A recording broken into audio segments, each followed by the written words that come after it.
ऐसा मानना उपयोगी होता है कि ब्रह्मांड के सभी पदार्थों को विद्युत रोधी यानी इलेक्ट्रिकल इंसुलेटर्स या फिर विद्युत चालक यानी कि इलेक्ट्रिकल कंडक्टर्स में बांटा जा सकता है। हालांकि ये पूरी तरह सही नहीं है। अर्धचालक और अतिचालक यानी कि सेमीकंडक्टर्स एंड सुपरकंडक्टर्स और इनके अलावा भी अन्य कई प्रकार के विद्युत पदार्थ होते हैं। लेकिन अधिकांश प्रारंभिक भौतिकी कक्षाओं में, समस्याओं में, परीक्षाओं में ये मानकर आपका काम हो जाता है कि पदार्थ या तो विद्युत रोधी है या फिर विद्युत चालक। इन दोनों के बीच के अंतर के बारे में बात करने के लिए हमारे पास यहाँ पर दो ठोस बेलन है, जिनमें एक को हम विद्युत रोधी मान लेंगे और दूसरे को चालक मान लेंगे। अंतर पर बात करने से पहले एक समानता ये है कि विद्युत रोधी और चालक दोनों ही बड़ी संख्या में परमाणुओं और अणुओं यानी एटम्स एंड मॉलिक्यूल से बने होते हैं। और ये परमाणु व अणु एक धनावेशित नाभिक यानी एक पॉजिटिवली चार्ज न्यूक्लियस और उसके चारों ओर घूमने वाले ऋणावेशित इलेक्ट्रॉन्स से मिलकर बने होते हैं, चाहे वो विद्युत रोधी हो चाहे वो चालक हो। दूसरी समानता ये है कि चालकों और विद्युत रोधियों में दोनों में ही धनावेशित नाभिक हिलडुल नहीं सकता।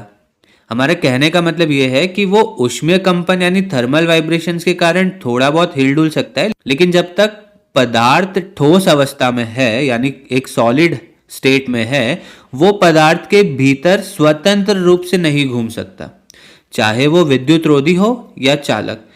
यानी वो अपनी जगह पे शायद थोड़ा हिलडुल ले, लेकिन वो एक जगह से दूसरी जगह नहीं जाएगा। हालांकि यदि हम द्रव की बात करें तो संभव है कि ये नाभिक इधर उधर घूम सकते हैं, लेकिन अभी हम ठोस पदार्थों के बारे में ही बात कर रहे हैं। जो चीज हिलडुल सकती है वो है ऋणावेशित इलेक्ट्रॉन्स, और यहीं पर अंतर आ जाता है।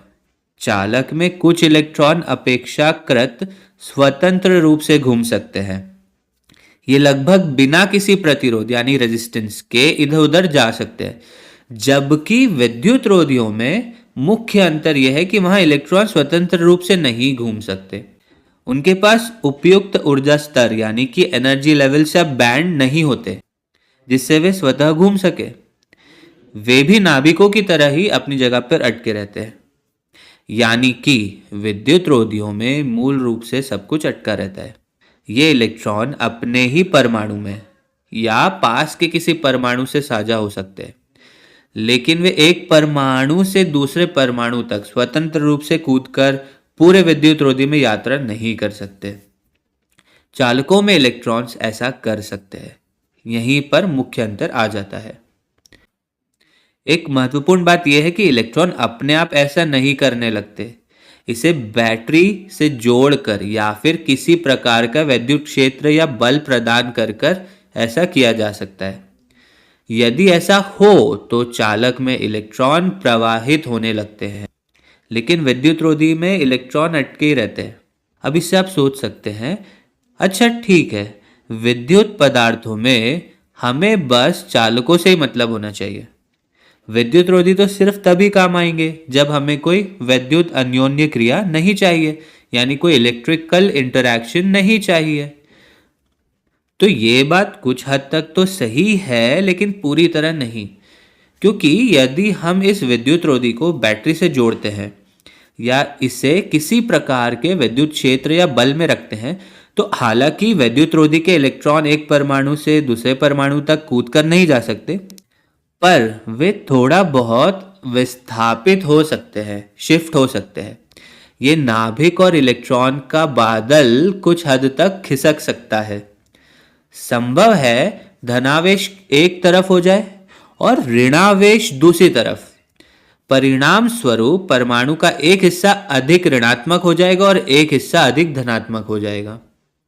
हालांकि इलेक्ट्रॉन वास्तव में स्वतंत्र रूप से नहीं घूमता, लेकिन यदि इस प्रकार अधिकांश परमाणुओं में ऐसा होता है कि धनावेश और ऋणावेश के तरह से वो अलग अलग हो जाए, तो ये विद्युत रोधी निकट मौजूद अन्य आवेशों के साथ अन्योन्य क्रिया कर सकता है, यानी इनके साथ इंटरैक्ट कर सकता है और उन पर बल लगा सकता है। इस तरह भले ही विद्युत रोधियों में आवेश प्रवाहित नहीं हो सकता, फिर भी वे विद्युत रूप से अन्योन्य क्रिया कर सकते हैं। अब देखते हैं कि यदि हम इन विद्युत रोधियों या चालकों में अतिरिक्त आवेश डालें तो क्या होता है। ध्यान दीजिए कि शुरुआत में नाभिक में जितने धनावेश थे, उसके आसपास उतने ही ऋणावेशित इलेक्ट्रॉन थे, और ये विद्युत रोधियों व चालकों दोनों के लिए ही था। तो यदि हम इसमें अतिरिक्त आवेश डालें, मान लीजिए हम इसमें अतिरिक्त ऋणात्मक आवेश डालते हैं, तो फिर क्या होता है। अगर हम सारे परमाणुओं को दिखाने की कोशिश करें तो ये बहुत मुश्किल हो जाएगा, उसे यहाँ पर बनाना बड़ा मुश्किल है। और वैसे भी यहाँ बीच में वे मिलकर अपना कुल आवेश रद्द कर देते हैं, इसलिए हम हर परमाणु और नाभिक को नहीं दिखाएंगे। यहाँ पर हम बस मान लेते हैं कि वे यहाँ पर मौजूद है, पर वे आपस में एक दूसरे के आवेश को रद्द कर रहे हैं। हम केवल वास्तविक अतिरिक्त आवेश दिखाने जा रहे हैं। मान लीजिए हमने इस विद्युत रोधी में कुछ अतिरिक्त ऋणात्मक आवेश जोड़े, अब क्या होगा। हमने यहाँ कई ऋणात्मक आवेश इस विद्युत रोधी में डाल दिए। हमें पता है कि ये ऋणात्मक आवेश विद्युत रोधी के भीतर घूम नहीं सकते, आवेश विद्युत रोधी में प्रवाहित नहीं हो सकते, इसलिए वे जहां हैं वहीं पर अटके रहेंगे। इसका मतलब है कि विद्युत रोधी में आप चाहे तो पूरे आवेश को सभी जगह एक जैसा फैला सकते हैं, और या तो केवल एक तरफ इकट्ठा कर सकते हैं। जहां रखेंगे वो वहीं रहेगा। लेकिन अगर हम चालक की बात करें और अगर हम इसमें कुछ अतिरिक्त ऋणात्मक आवेश को डालें, जैसे एक ऋणात्मक आवेश को यहाँ, एक को यहाँ, हम ऐसे डाल देते हैं। अब इन्हें वहां रहने की कोई आवश्यकता नहीं है। अगर आप इसमें इसी तरह से अतिरिक्त ऋणात्मक आवेश डालते रहते तो वे चाहेंगे कि वो बाकी ऋणात्मक आवेशों से दूर हो जाएं। तो वो क्या करेंगे, तो ये ऋणात्मक आवेश दूसरे ऋणात्मक आवेशों से जितना दूर हो सकते हैं उतना दूर जाने की कोशिश करेंगे। तो वे कुछ इधर चले जाएंगे, कुछ इधर चले जाएंगे। हालांकि वे चालक से अब बाहर तो नहीं कूद सकते, क्योंकि उसके लिए तो बहुत अधिक ऊर्जा चाहिए जो उनके पास अभी तो नहीं है। लेकिन वे इसकी एकदम बाहरी वाली जो सतह है, एकदम आउटर सरफेस जो है, वहां तक जा सकते हैं। वो जितना आउटर सरफेस तक जाएंगे एक दूसरे से उतना दूर हो जाएंगे। अब आपके पास एक ठोस चालक है, एक सॉलिड कंडक्टिंग मटेरियल है। अब उस पर अतिरिक्त आवेश डालते हैं, चाहे वो ऋणात्मक हो या वो धनात्मक हो, वो सारे आवेश बाहरी सतह यानी आउटसाइड एज पर, आउटसाइड सरफेस पर ही रहेंगे। चालक पर आवेश अंततः बाहरी किनारे पर ही जमा हो जाते हैं, क्योंकि यदि वो अंदर रहेंगे तो वो जल्द ही बाहर की तरफ पहुंच जाएंगे, क्योंकि सभी एक दूसरे को प्रतिकर्षित करते हैं। अब हमने कहा था कि ये नियम धनात्मक और ऋणात्मक दोनों के लिए सही है। लेकिन आप सोच सकते हैं कि हम धनात्मक आवेश कैसे इसमें जोड़ सकते हैं, इसमें ला सकते हैं। तो असल में धनात्मक आवेश जोड़ना ऋणात्मक आवेश को हटाने जैसा ही है। तो यदि आपके पास कोई पदार्थ था जिसमें धनावेश और ऋणावेश बराबर थे शुरुआत में, और आपने कुछ ऋणावेश हटा दिए, तो वो ऐसा ही है जैसे आपने उसमें धनात्मक आवेश जोड़ दिए हो।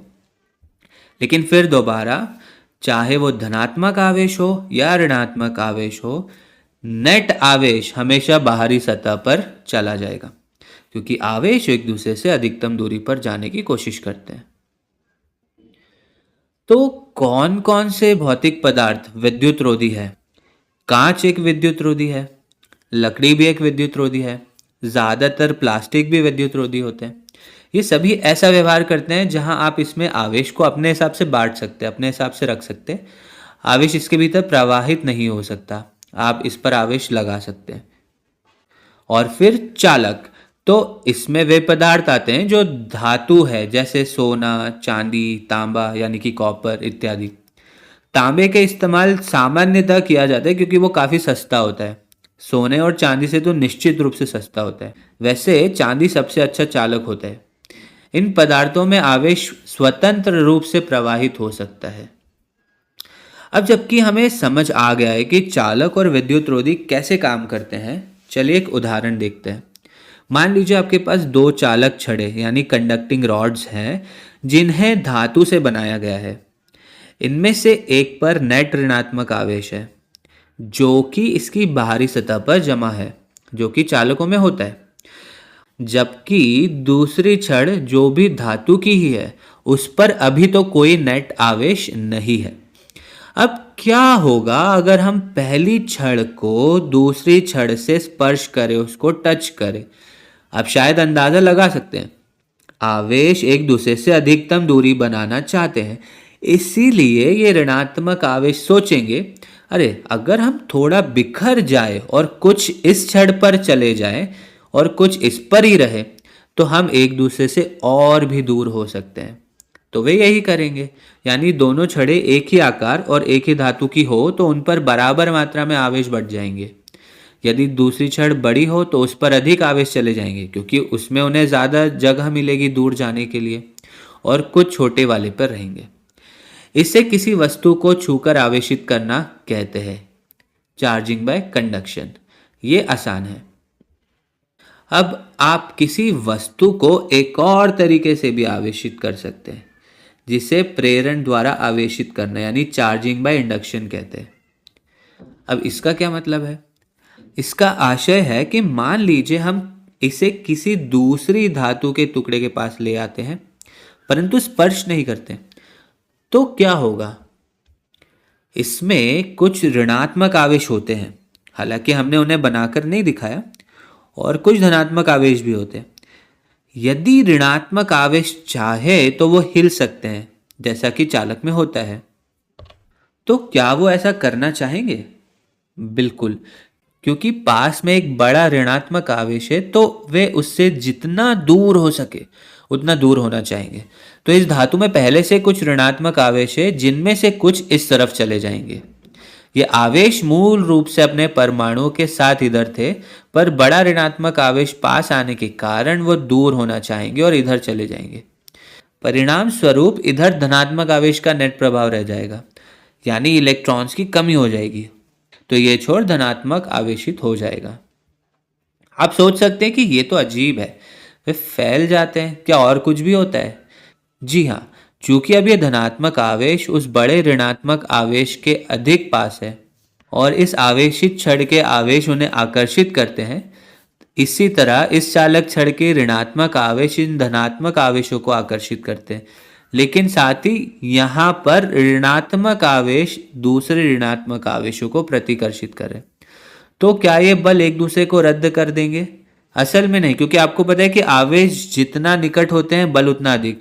तो इस वजह से आप देख सकते हैं कि जो ऋणात्मक आवेश और ये जो धनात्मक आवेश है ये एक दूसरे के अधिक पास है, तो आकर्षण ज्यादा होगा बजाय कि इन दो ऋणात्मक आवेशों के बीच में प्रतिकर्षण के। इसीलिए ये दोनों छड़ें एक दूसरे की ओर आकर्षित हो जाएंगी। ये काफी दिलचस्प है।